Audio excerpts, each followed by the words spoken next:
Cette vidéo, elle va vous parler d'amour.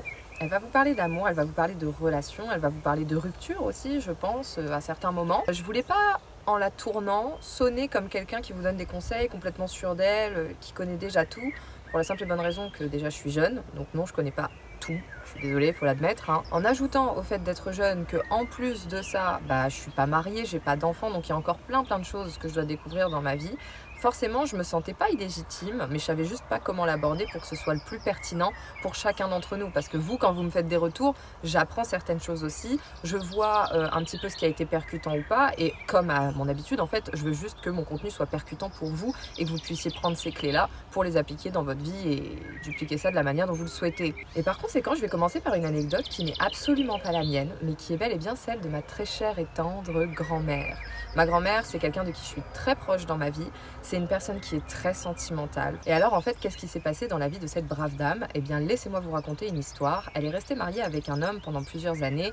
Et à l'époque, parce qu'elle a 93 ans aujourd'hui, donc vous vous douterez bien que sa jeunesse ne ressemble nullement à la mienne ou celle des personnes de ma génération. Quand on se mariait, dans de nombreux cas, cela pouvait être aussi des mariages pas arrangés, mais des mariages plutôt d'intérêt. Et pour ça, il y avait plusieurs événements qui pouvaient vous permettre de rencontrer des personnes qui avaient une situation sociale qui pouvait vous faire vous élever entre guillemets. Ainsi, ma grand-mère rencontre son premier mari à l'église, voilà, quelqu'un de bonne situation, bien élevé et qui lui assure sécurité, stabilité et tout simplement le fait d'être une bonne équipe dans la vie. Et cette dame, de qui j'ai hérité je pense sur certains points, rêvait de quelque chose de plus grand, rêvait d'amour comme ses parents pouvaient le vivre malgré le fait qu'ils vivaient dans une certaine pauvreté. Et pendant ces années de mariage avec cet homme, elle a accepté l'idée que peut-être l'amour c'était quelque chose qui n'était pas aussi extraordinaire qu'on pouvait nous le vendre, quand bien même elle l'avait vu chez ses parents et d'autres personnes autour. Peut-être qu'au final, c'était elle qui était trop intense et pas l'inverse, et que le monde fonctionnait tout simplement comme ça. Mais tout ça, c'était bel et bien avant de rencontrer l'homme sans qui je ne serais pas là aujourd'hui si cette histoire d'amour n'avait pas vu le jour, mon grand-père. Elle était boulangère, elle travaillait dans une boulangerie à l'accueil et elle servait les baguettes, etc. avec sa meilleure amie.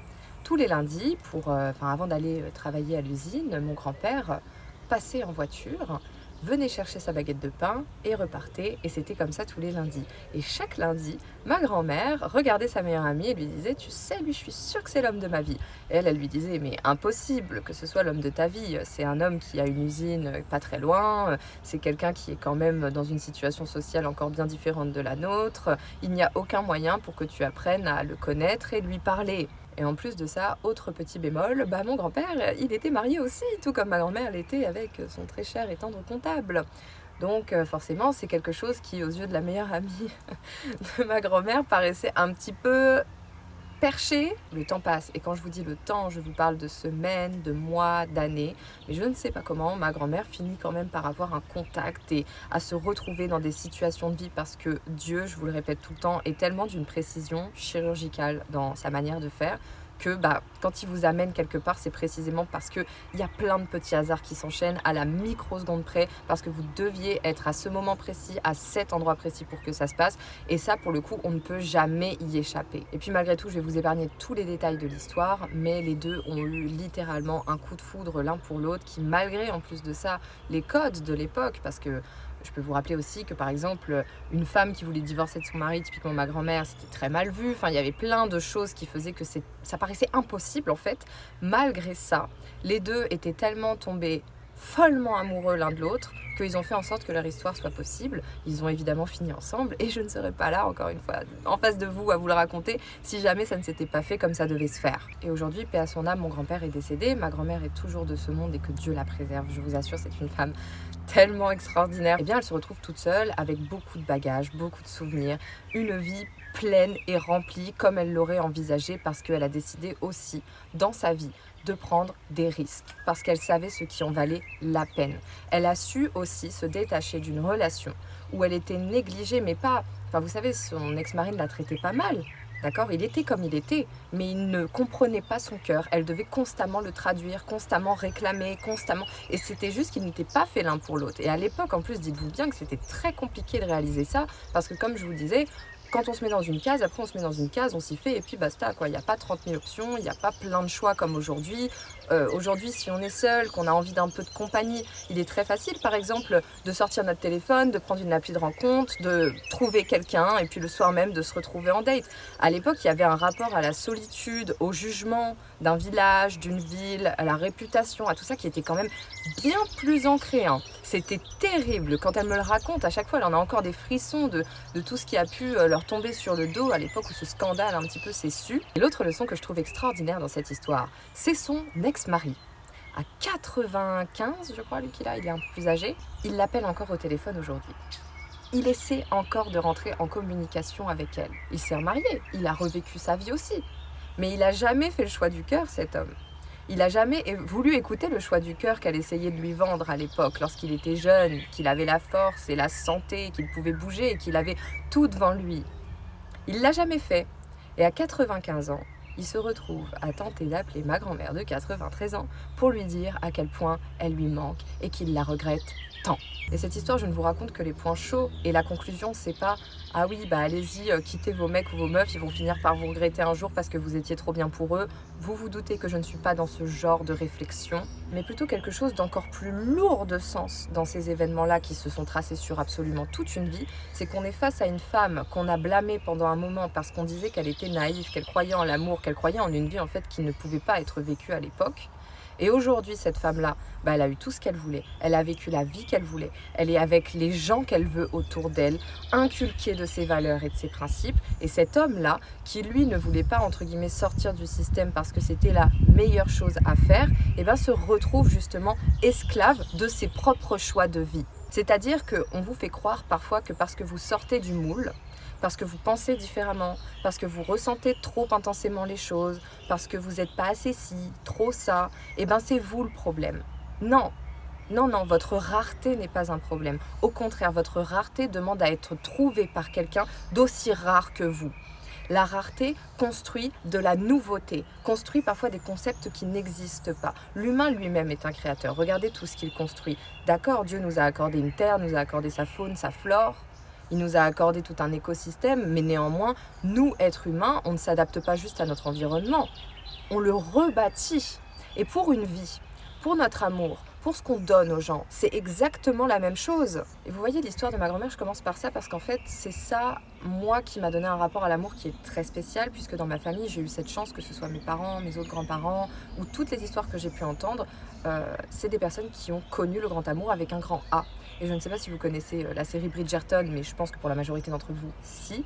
Il y a la mère des Bridgerton qui n'arrête pas de dire à ses enfants à chaque fois « Mais tu vas trouver le grand amour, tu vas trouver le grand amour. Cette personne-là, c'est pas le grand amour avec elle. » Et c'est tellement vrai. Moi, on m'a toujours éduquée là-dedans. Et il y a un côté très libérateur là-dedans parce que c'est vrai que du coup, je ne me suis jamais empêchée d'aimer pleinement. Parce que je sais à quoi ça ressemble et du coup je sais aussi quand ça n'y ressemble absolument pas, donc je n'ai pas forcément de mal à m'en détacher ou je n'ai pas forcément de mal à passer mon chemin en fait. Peut-être que je devais apprendre quelque chose de quelqu'un parce que comme l'a dit Paulo Coelho, à chaque fois dans notre vie on rencontre spécifiquement quelqu'un et cette personne nous rencontre aussi dans un moment où on en a le plus besoin. Pourquoi faire? On ne le sait pas, mais sachez une chose, c'est que tout est là pour une raison. Mais au-delà de ça, j'ai pu développer mon propre avis, mon cœur aussi, en grande partie, sur comment j'envisageais l'amour, comment je vivais l'amour, de manière très légère en fait, parce que du coup, je ne m'inquiétais pas pour ça, dans la mesure où je sais que ça existe. Je le vois, je l'ai vu, j'en ai témoigné. Alors oui, je n'ai pas une famille parfaite comme beaucoup d'entre nous. Oui, il y a eu plein de galères. Oui, aujourd'hui, la vie est compliquée dans beaucoup de cas. Néanmoins, rendons à César ce qui appartient à César. Il y a quand même beaucoup de richesses dans l'environnement dans lequel j'ai vécu et ça, je ne pourrai jamais leur enlever. Et au contraire, j'en suis très reconnaissante. Je suis vraiment, vraiment heureuse de ça. J'aimerais déjà commencer par vous dire à ceux qui se posent la question de, en fait, c'est quoi l'amour avec un grand A ? Déjà, si vous attendez que ce soit quelque chose d'extérieur qui vienne à vous, vous êtes dans le faux. Vous êtes dans le faux, pourquoi? Parce que ça veut dire qu'il se passe quoi? Vous êtes un écran de chargement en attendant que ça vienne à vous, en attendant qu'on vous voit, en attendant qu'on... Mais voir quoi?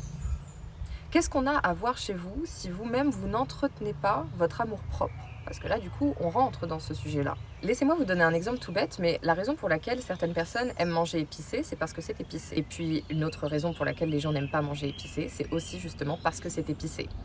Vous comprenez ça? C'est-à-dire que pour les mêmes raisons, des personnes vont vous aimer et des personnes vont vous détester dans votre vie, c'est indéniable, c'est comme ça que ça marche, et parce que en fait c'est juste un reflet de qui nous sommes, et certaines personnes ne reflètent pas ce qu'on aime le plus chez nous, qu'on soit très clair. Peu importe ce que vous êtes, mais c'est précisément parce que vous êtes ce que vous êtes que certaines personnes vont vouloir se plonger dedans et l'apprécier pleinement, et d'autres non, pas du tout, ça va les renvoyer à quelque chose qu'elles n'aiment pas, parce que vous aurez décidé d'exister dans votre vie. Mais si vous entretenez de la façade ou du vide, soi-disant pour vous protéger, alors vous-même déjà vous n'êtes pas dans de l'amour.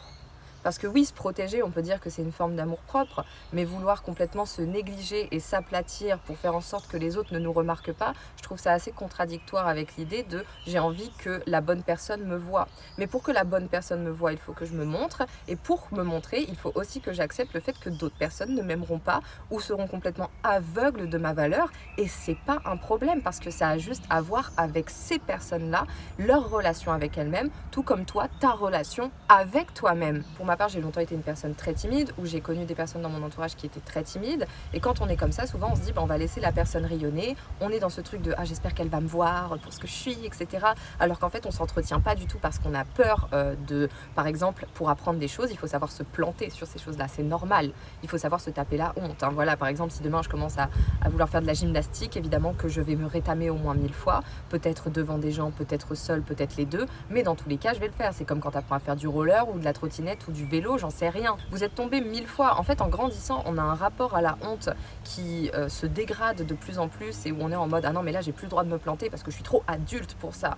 J'ai plus le droit de me planter sur mes relations parce que je suis trop adulte pour ça. Ça veut dire que j'ai rien appris sinon. Mais oh waouh, welcome dans le monde en fait. Les gens sont différents, les situations sont différentes, et ce serait vraiment triste, par exemple, rien que pour moi du haut de mes 24 ans, que j'ai plus rien à apprendre aujourd'hui dans ma vie. Et ça nous impacte aussi quand on est adulte, parce que je pense que quand on est enfant, vous savez, il y a les études, les tests, les examens, tout le monde est un peu au même niveau en fait, donc qu'un tel se plante, que l'autre se plante, c'est exactement la même chose, tout le monde se plante et on le sait, mais il y en a certains qui mettent plus de temps que d'autres, et c'était eux qu'on pointait du doigt par exemple. Mais quand, oui justement, on est dans ce jeu un peu, dans ce bal masqué, j'ai envie de vous dire, parce qu'il y a beaucoup de personnes qui prétendent connaître la vie par cœur, savoir tout sur tout, mais au final elles ne savent rien, hein, d'accord. Elles ont elles aussi eu des mentors qu'elles oublient de mentionner, elles ont elles aussi eu des mauvaises expériences qu'elles oublient bien de mentionner aussi, comme si ça ne leur était jamais arrivé, parce que ça ne leur arrivera plus jamais, et c'est les premières personnes qui en payent le prix à la fin de toute manière, vous voyez. Alors que quelqu'un qui n'a pas peur justement de se dire là je me suis trompée, vous voulez qu'on lui fasse quoi? En fait, qu'est-ce que vous voulez faire à quelqu'un de volontairement naïf dans sa manière d'aborder les choses, surtout les choses qu'il ne connaît pas? Et spoiler alerte, rien du tout. Pour ma part, je suis une personne du coup qui est très entière, parce qu'on m'a toujours encouragée à être entière, dans la mesure où à côté, il fallait quand même faire preuve un minimum d'intelligence, de savoir cerner les situations, les personnes à qui je m'adresse, etc. Mais ça, c'est pareil, c'est quelque chose que vous nourrissez chez vous. Je ne sais pas si vous vous rendez compte là déjà de tout ce que je vous dis, de tout le travail qu'il y a à faire à titre personnel avant de se concentrer sur quelqu'un d'autre. Enfin, c'est énorme. Pour ma part, aujourd'hui, je suis une personne très entière, je suis très fière de la femme que je suis en train de devenir, et il n'y a aucun problème là-dessus. Mais pendant un long moment, j'ai pas été comme ça, parce que je peux mettre du temps à apprendre des choses. Ça, c'est ok de le reconnaître aussi, vous voyez. Je mets parfois du temps à apprendre mes leçons. Ça peut mettre des semaines, des mois, voire même des années. Mais une fois que je les apprends, vous pouvez être sûr que je ne retourne jamais dedans. Et alors là, quand je vous dis jamais, c'est jamais. Et je n'ai pas peur de le dire. Typiquement, apprendre à dire non à des gens alors qu'on est quelqu'un qui a l'habitude de dire oui, de s'effacer pour les autres, qui est empathique, etc. C'est super délicat. Mais le jour où vous comprenez que le non, il ne va pas décomposer la personne sur place, franchement, je vous assure que c'est une grande libération, et que vous pouvez vous dire que, en fait, il y a beaucoup de barrières qui sont là, et qui restent là, et que c'est pour ça qu'on ne les matérialise pas, mais le jour où on les matérialise, en fait, tout change. Rentrer dans une pièce, se tenir droite et savoir que tu as ta place autant que les autres personnes qui sont dans cette pièce, c'est compliqué aussi de le reconnaître, parce qu'on est tellement à projeter sur les autres qu'on oublie quelque chose d'important. Tu es dans la pièce. Tout simplement. Les gens dans cette pièce, peut-être qu'ils sont plus expérimentés que toi, et peut-être que toi t'es moins expérimenté qu'eux, peut-être que toi t'es moins ci, trop ça, ou j'en sais rien, mais en tout cas t'es là. Donc tu serais pas là si t'avais pas ta place. Et ça, c'est quelque chose où, encore une fois, faut revenir à soi et laisser les gens dans le décor. Les prendre pour ce qu'ils sont, c'est-à-dire que, s'il vous plaît, réalisez quelque chose, c'est que les gens ne sont rien si vous décidez qu'ils ne soient rien. Les gens sont quelque chose et deviennent quelqu'un à partir du moment où vous leur attribuez un rôle dans votre vie. Et être dans l'amour de soi, c'est s'autoriser à vivre et pas seulement exister. Et ça, je vous l'ai déjà dit dans plusieurs de mes vidéos, c'est à partir du moment où vous décidez de vivre votre vie, que vous faites des choix parce qu'ils sont lourds de sens, pas parce qu'ils sont guidés par une peur qui sort d'on ne sait où, et peu importe en fait d'où elle sort, j'ai envie de vous dire que ce soit quelqu'un qui vous a répété ça toute votre enfance, ou que ce soit un mec que vous avez croisé dans la rue, ou que ce soit vous-même qui vous l'êtes inventé dans votre tête parce que vous avez décidé de vous comparer à quelqu'un, ça revient au même. Vous êtes guidé par des peurs qui vous empêchent d'agir, et ensuite vous vivez dans votre tête et vous vous attendez à ce qu'on comprenne ce qui se passe là-dedans. C'est impossible. Et une fois que tu as déjà fait ce travail-là, et déjà ce travail-là, pour apprendre à le faire, tu vois, par exemple, pour apprendre à dire non à quelqu'un, faut quand même fréquenter des gens.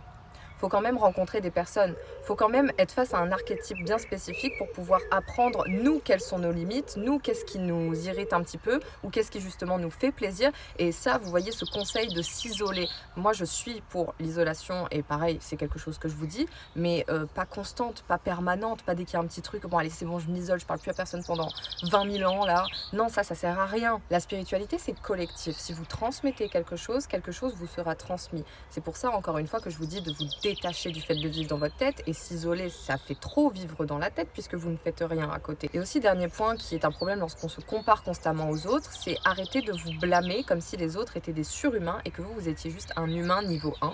C'est pas du tout comme ça que ça marche. Regardez, moi, je prône la gentillesse et la bienveillance. Pourtant, j'ai fait du mal à des gens. Pourtant, il y a des personnes sur cette terre qui me détestent très certainement parce que ce soit volontaire ou pas, j'ai été la mauvaise personne dans des histoires. C'est factuel. Si je ne m'admets pas ça dans ma vie, je ne pourrais pas me l'admettre chez les autres. C'est ce que je suis en train de vous dire en fait dans tout ce discours-là. Une vérité qui est brute, c'est pas une vérité belle ou laide ou je sais pas quoi, elle est brute, elle est comme ça, c'est tout le monde est comme ça. Quelqu'un qui vous dira qu'il n'est pas comme ça, il ment. Déjà. Donc je suis beaucoup plus propice à être dans le pardon, à être oui dans la compréhension, mais à me dire ça reste quelque chose qui n'est pas fait pour moi.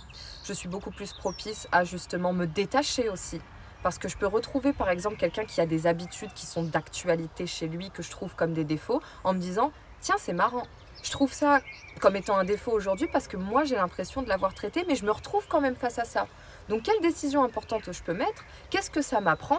Qu'est-ce que je peux en faire? Et est-ce que vraiment là on est dans quelque chose d'authentique ou c'est juste moi qui me fais des films parce qu'il y a quelque chose de beaucoup plus brutal et simple que je dois tirer de cette situation avec cette personne-là? Vous êtes là, peut-être que c'est ton cas, tu vois, donc c'est important de l'illustrer. Et tu te dis, je sais pas qui je suis. Voilà, j'ai jamais appris vraiment à vivre ma vie. Puis j'aimerais bien qu'on me voit pour ce que je suis, mais même moi je le sais pas. Par contre, il y a quelqu'un qui débarque en face de moi et ça y est, qui s'intéresse à moi, donc c'est qu'il doit bien y avoir quelque chose. Mais vu que moi je veux pas l'analyser, je vais lui demander, vas-y, je suis qui alors? Ah, ce que je fais là, c'est pas assez bien. Ouais, c'est sûrement de ma faute. Je dois vraiment être une personne horrible. Oh, là, tu m'as félicité parce que j'ai fait ça. Bon, je vais le refaire. Oh, regardez, cette personne a fait une erreur, mais vu qu'elle reflète chez moi tout ce que je suis, elle me donne des notations sur si ce que je fais c'est bien ou pas. Et franchement, je vais la garder dans ma vie. Elle peut se faire pardonner avec un bouquet de fleurs malgré les atrocités qu'elle me fait à côté. Parce qu'en fait, c'est pas ses actions que je remarque, c'est les paroles qu'elle me distribue pour me qualifier. Et donc ceux d'entre vous qui sont dans ce cas précis, on n'émet pas de jugement, d'accord? Mais on n'émet pas de jugement non plus sur la personne, hein. La personne, vous l'avez choisie parce que vous aviez pensé que... Mais déjà, en fait, c'est vous et votre perspective qui est pas bonne à la base. Je suis pas en train de vous blâmer, mais je suis en train de vous dire que c'est bien joli de se rendre compte que oui, elle vous a trompé, oui, elle vous a menti, oui, en fait, elle n'est pas ce qu'elle prétend, mais ça vous empêche pas de partir. La raison et le déclic de pourquoi vous allez partir, c'est le jour où vous allez commencer à vous intéresser à vous-même et à faire face à tout ce que je vous dis là depuis le début. Parce que le jour où tu te réveilles et que tu fais face à ça, tu fais face à bien d'autres vérités. Par exemple, vous voyez en cette personne en face de vous un partenaire idéal avec qui vous voulez vous marier et avoir des enfants, mais vous êtes en train de la materner, littéralement. Vous êtes en train de lui apprendre à être en couple. Vous êtes en train de lui dire « tromper, c'est pas bien », par exemple. Donc on y revient, ça fait une boucle, hein, mais entre ce qui se passe dans ta tête et entre ce qui se passe dans la réalité, il y a une dissonance. Et toi, vu que tu n'es pas initialement dans une action, et que tu es dans ta tête de base et que tu te fais des scénarios, et que toi aussi, tu prends les gens où tu as l'impression qu'ils te voient pour ce que tu es comme des témoins de tu existes, c'est ça que tu écoutes. C'est avec ça que tu te projettes, mais tu fais attention à rien autour de toi, tu ne prêtes attention à rien. Tu ne prends pas les faits comme étant des faits. Et du coup, même tes rêves, même tes envies, même ce que tu as envie d'accomplir, tu le fais pas parce que tu n'es même pas dans la réalité, tu n'es même pas avec nous là. Faut se réveiller, il faut déjà être dans l'instant présent, dans faire l'état actuel des choses. Et une fois que tu as fait l'état des lieux, là tu peux avancer, là tu peux prendre des décisions pertinentes, là tu peux réellement critiquer quelqu'un, l'analyser, le juger ou je ne sais quoi, à partir du moment où tu sais quand même que toi aussi tu es dans l'équation là. Donc pour pouvoir faire attention aux signes chez quelqu'un, il faut déjà faire attention à comment cette personne déjà potentiellement elle nous considère réellement. Ok ? On n'apprend pas aux gens à être en couple, on n'apprend pas aux gens à être le mec ou la meuf parfaite, on n'apprend pas, en fait on change pas les gens. Déjà, vous peinez à vous changer vous-même. Pourquoi est-ce que vous iriez changer quelqu'un? Pourquoi est-ce que vous connaîtriez la réponse de cette personne? Elle devrait être comme ci, alors que toi, tu devrais certainement être autre chose, mais tu restes comme tu es. Hein. Donc ça sert à rien, chérie. Il faut laisser les gens là où ils sont. Hein. Moi, c'est pour ça que j'ai aucun mal à me détacher de ces personnes-là. Quand, par exemple, quelqu'un me traite mal ou m'a menti ou a joué la mascarade, bon bah voilà, moi je sais à quoi m'en tenir, hein. Je suis pas non plus, ouais, quoi, qu'est-ce qui s'est passé? Ça me saoule, forcément, parce que je suis humaine et ça voudrait dire que je ressens rien sinon. Donc là, non, voilà, faut quand même admettre certaines choses. Mais je sais par exemple à quoi je m'entame moi dès le début, c'est-à-dire que je suis claire sur mes intentions déjà, premièrement comme ça il n'y a pas de ah oui mais on s'était pas vraiment dit ou quoi, si, très clairement. Ensuite c'est pareil, j'ai pas peur de me planter, donc j'ai pas peur d'être naïve, comme certains pourraient le dire, comme si c'était un défaut. Non, moi tu vas me raconter ta vie au début, je viens de te rencontrer, bah évidemment que je vais te croire, je peux pas faire autrement de toute façon, hein. Je fais pas partie du FBI.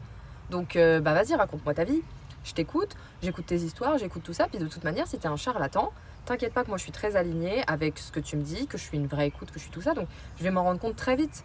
Il y a 50%, voire plus, hein, de problèmes qui pourraient être effacés si on faisait vraiment attention aux signes avant-coureurs et qu'on n'était pas dans une illusion. Moi, si vous voulez, j'idéalise pas les gens, ok? Je crois en eux, par contre ça c'est une différence, mais je les idéalise pas au point de me dire waouh, elle sait tellement ce qu'elle fait, elle est parfaite et tout. Non, ça je ne fonctionne pas comme ça. Donc on ne peut pas m'avoir sur ça. Et d'ailleurs, du coup, vous allez voir que quand vous allez développer un petit peu ces skills-là, et je vous le souhaite, eh ben, vous allez jamais vous planter. C'est-à-dire que vous aurez un peu un sentiment bizarre parce que du coup, il y aura moins de façade. Donc les gens auront du mal, par exemple, à vous fréquenter par intérêt, puisqu'ils auront tout de suite capté que vous les aurez captés. Mais c'est très intéressant parce que souvent les gens vont soit être complètement réfractaires à vous, donc moi c'est-à-dire qu'il y a des gens dans la vie, je ne les intéresse pas du tout, ou ils me blinkent complètement, genre ils m'évitent parce que voilà, ils n'ont pas envie d'être confrontés à ce profil que je représente pour eux, et c'est eux-mêmes face à eux-mêmes, donc je leur en veux pas et je le prends pas moi perso. Et à contrario, les personnes que j'ai rencontrées ces dernières années, c'était des personnes hyper entières, hyper intéressantes, avec qui je match totalement, surtout sur le plan amical, professionnel, etc. Genre vraiment, on s'entend trop bien, et c'est quelque chose qui est sincère, parce que justement, il n'y a pas cette notion de jouer un rôle. Et j'ai trouvé des gens qui sont dans la même énergie que moi, qui sont à la même fréquence que moi. Donc en fait, au début, ça te donne l'impression que tu vas tout perdre, alors qu'en fait, tu es en train de tout gagner, puisque ce que tu perds, c'est du rien. On t'a proposé du rien, on t'a donné du rien, rien. Il y a du rien. Même si les gens étaient là, ils faisaient juste acte de présence, et encore. Des fois, c'était des actes de présence, les amis, avec des gens que vous aimiez de tout votre cœur, ils étaient juste un bitmoji sur Snapchat. C'est tout. Donc à partir de ce moment-là, je pense que là, vous pouvez que trouver du mieux. Vous avez encore du temps devant vous. Vous avez cette journée qui vous a été accordée. Vous êtes tombé sur cette vidéo, il se passe plein de choses, génial, amen. Il y a encore des trucs à faire là. Et vous ne devriez pas être mal à l'aise avec l'idée de vous découvrir et de vous découvrir avec des personnes qui vous correspondent de plus en plus dans votre vie en fait. Et quand j'ai initié la vidéo en vous parlant de l'histoire d'amour de ma grand-mère et que je vous ai dit que ça allait parler d'amour, de relations, de rupture, de tout ça, mais évidemment que ça parle de ça, mais ça commence par la relation que vous avez avec vous-même, c'est indéniable en fait du reste. Vous ne pouvez pas espérer qu'on parle toujours des autres, qu'on dénonce toujours les autres, parce qu'en fait les autres, c'est exactement ce que je vous ai dit, ils sont rien dans la mesure où vous décidez qu'ils ne soient rien. Et le seul conseil que j'ai reçu pour être dans l'amour et trouver des personnes qui nous correspondent, déjà dans un premier temps, ça c'est un conseil personnel, mais but contre mon camp éventuellement, hein. Vous prenez tout ce que vous voyez sur les réseaux sociaux de coaching et compagnie, vous n'écoutez rien de ça. Voilà, déjà ça c'est première étape. Pour les femmes, la mentalité diva, black cat energy, un homme doit tout vous payer, etc. Je trouve ça complètement absurde, d'accord? En plus, souvent c'est des jeunes femmes qui pensent ça, donc vous avez quoi, 20 ans, et vous fréquentez des hommes, admettons, qui ont votre âge, donc qui ont quoi, 22, 23, 24. C'est des hommes qui sont en train de se construire et vous pensez que déjà, ils apprennent à se construire, ils apprennent à devenir hommes et ils vont tout de suite tout vous payer comme ça. Enfin, et c'est quoi, de l'amour? Non mais il n'y a pas d'amour là-dedans, hein. Ça a un nom très précis ça d'ailleurs. Ça c'est un chemin que vous pouvez emprunter en conscience, mais comprenez que c'est pas l'amour que vous espérez vivre avec le truc de j'aimerais qu'on me voie pour ce que je suis, etc. Parce que c'est pas là-dedans que vous allez le trouver. C'est pas non plus dans tout ce qui est contenu pour les hommes. Je consomme pas assez de contenu masculin pour ça, mais je présume que c'est pareil. Il y a le même type que ce que l'on peut voir pour les femmes. En fait, il y a vraiment ce concept de diviser pour mieux régner, en faisant croire qu'en plus de ça, dans les deux camps, hein, vous allez complètement attirer ce que vous souhaitez à vous. Ouais. Non. Moi, le seul truc que je peux vous dire, et je pense que je vais conclure ma vidéo sur ça, c'est que le plaisir d'aimer, c'est le plaisir aussi de se challenger pour trouver les personnes qui nous correspondent. C'est-à-dire que, par exemple, moi, je suis pas forcément pour les applis de rencontre, voilà. C'est à titre personnel, hein, je le précise bien, je préfère réellement vivre mon expérience dans la 4D en fait. C'est-à-dire que, par exemple, à mesure que j'apprends à me connaître, je sais quel genre d'endroit j'aime fréquenter, quel genre d'activité j'aime faire, comment je m'amuse, avec quel type de personne je m'amuse, parce que je suis toujours dans le réel. Je suis beaucoup sur mon téléphone, c'est ironique pour quelqu'un qui fait de la création de contenu, mais je suis tout le temps dans le réel. Quand j'écoute quelqu'un, je l'écoute vraiment. Quand je découvre quelqu'un et que je lui souris, je sais quelle intention je pose sur mon sourire. C'est au bout d'un moment un mécanisme qui est naturel, vous voyez, mais pour moi, c'est toujours lourd de sens. Et donc, quand je m'imagine rencontrer le grand amour ou que sais-je, évidemment que je l'imagine tout autant dans le réel que pour le reste, en fait. Vu que j'apprends à me connaître et que, comme je vous ai dit, j'élabore un petit peu ce que j'aime bien faire dans la vie, je vais aller dans des endroits très spécifiques et dans ces endroits-là, forcément, je vais rencontrer des personnes qui ont les mêmes passe-temps que moi ou qui sont un peu le même archétype que moi-même. Donc on va se capter, on va se rencontrer, il y a de l'échange qui va se créer. Et c'est comme ça qu'on crée du mouvement en fait. On fait d'abord les choses pour soi, mais pas égoïstement comme on peut l'entendre parfois. On le fait pour soi, pour avoir le plaisir de découvrir ça et de donner de l'amour dans des choses en fait qui nous seront rendues d'une manière ou d'une autre. C'est tout aussi simple que ça. La vie, elle est difficile, elle a son lot d'épreuves, mais vous pouvez choisir de la vivre en mode facile, littéralement. Et ça, je ne le dirai jamais assez.